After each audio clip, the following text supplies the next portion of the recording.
Estem amb la Meritxell Falgueres, periodista i sommelier, i 5a generació del celler de Gelida. Bon dia, Meritxell. Bon dia. Com estàs? Molt bé.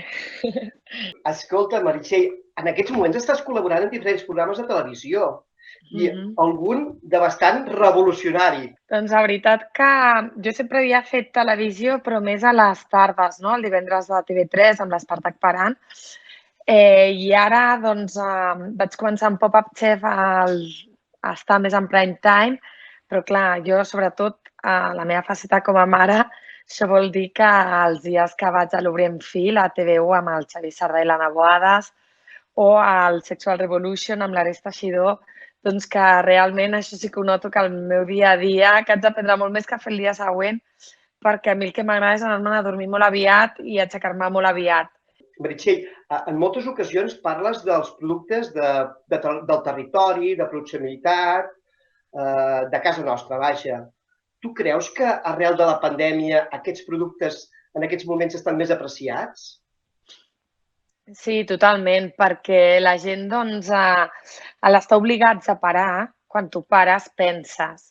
I llavors el món s'ha fet petit de cop i hem valorat més el que teníem a prop, ja sigui la família, ja sigui els amics, ja siguin les petites coses i com no, doncs sobretot en el temps del lockdown més ferotge, doncs la nostra il·lusió o l'única cosa que feia diferent al nostre dia era el que menjàvem. Així que li vam donar molta importància, més que mai, a aquest quilòmetre zero, que no havíem de buscar que estigués a l'altra punta del món per tindre tot el gust del món. Meritxell, està clar que els productes de proximitat tenen un efecte tant social com mediambiental molt positiu per nosaltres. Però quines són les claus de la sostenibilitat en el terreny vitivinícola? Doncs podem dir que la sostenibilitat en el món vitivinícola comença sobretot a partir de les varietats autòctones. Però no només això, sinó també els llevats que estan en la mateixa pell, no?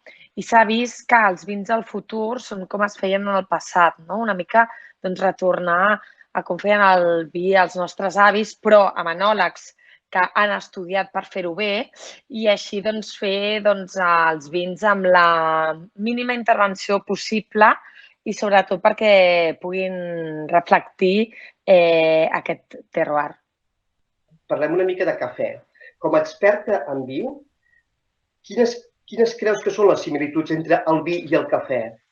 Per mi és molt important el tema del terrer, que és que al final el terroir, el terme terroir en el vi, també es pot equiparar en el cafè, no?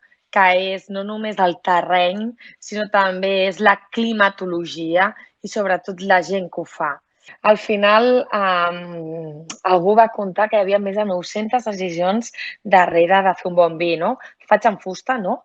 El fermento a aquesta temperatura o en bota o tal, i segur que, Manel, en el cafè tu pots comptabilitzar unes tantes més, no? Que fa que fins i tot cafès del mateix lloc tinguin gustos molt diferents, depèn del grau de torrefacte, depèn del moment de la collita i depèn doncs, de totes aquestes petites decisions que fan que un cafè sigui tan diferent a un altre i també passa amb els vins. Quins serien els trets bàsics i comuns que podria tenir a l'hora de fer un tast, tant de vi com de cafè? Què creus que haurien de tenir?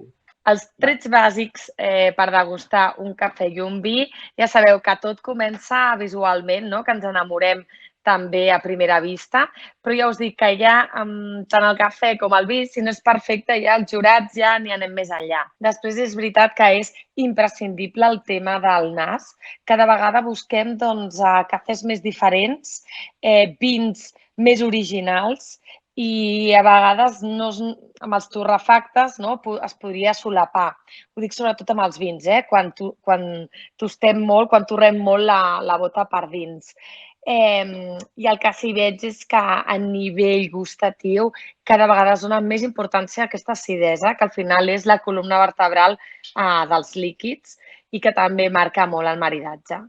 L'any passat vas presentar el llibre Divinament, un llibre on vols explicar com percebre el món del vi.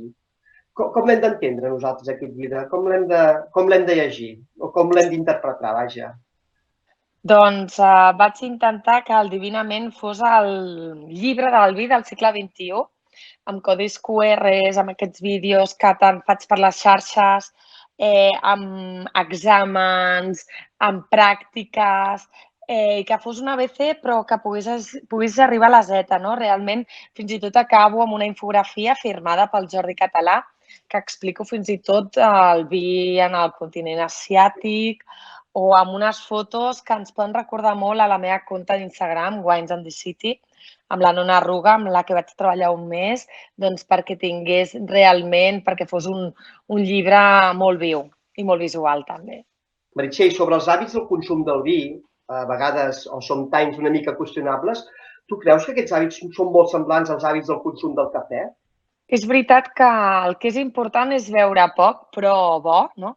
I des dels vins, des dels bons vins, des dels cafès gourmets, la nostra feina és això, no? Que la gent pugui assaborir aquest moment embotellat o aquest moment amb una tassa o amb una copa i cada vegada, doncs, això, intentar anar més per i això la gent ja ho fa, més per la qualitat que per la quantitat.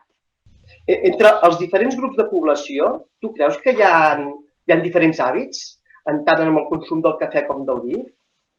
I cal modificar aquests hàbits en segons quins grups de població? Home, jo crec que els millennials estan pujant a Instagram cafès molt xulos, però sí que jo el que trobo a falta és igual que un bon vi s'acaba perquè està bo i te l'acabes sense voler, també quan un cafè és bo te'n demanes un altre, no? I a mi el que m'agradaria és que el cafè no fos tant un punt i a part, no? Sinó un punt i seguit, no? Per continuar doncs, prenent vi i cafè i que un doncs, li pogués picar l'ullet a l'altre, no? I que amb una xocolata o amb un formatge, no? O fins i tot amb una aigua amb gas, doncs que poguéssim fer doncs, això, no? Una orquestra i encara tindrà més bon to. Gràcies, Meritxell, de veritat, per transmetre's aquesta passió, tant en el món del vi com en el món del cafè. Jo crec que ho fas amb unes paraules molt properes i això ens ajuda a tots a entendre-ho perfectament. De veritat, moltes gràcies. Gràcies a tu, Manel. Vinga, sort.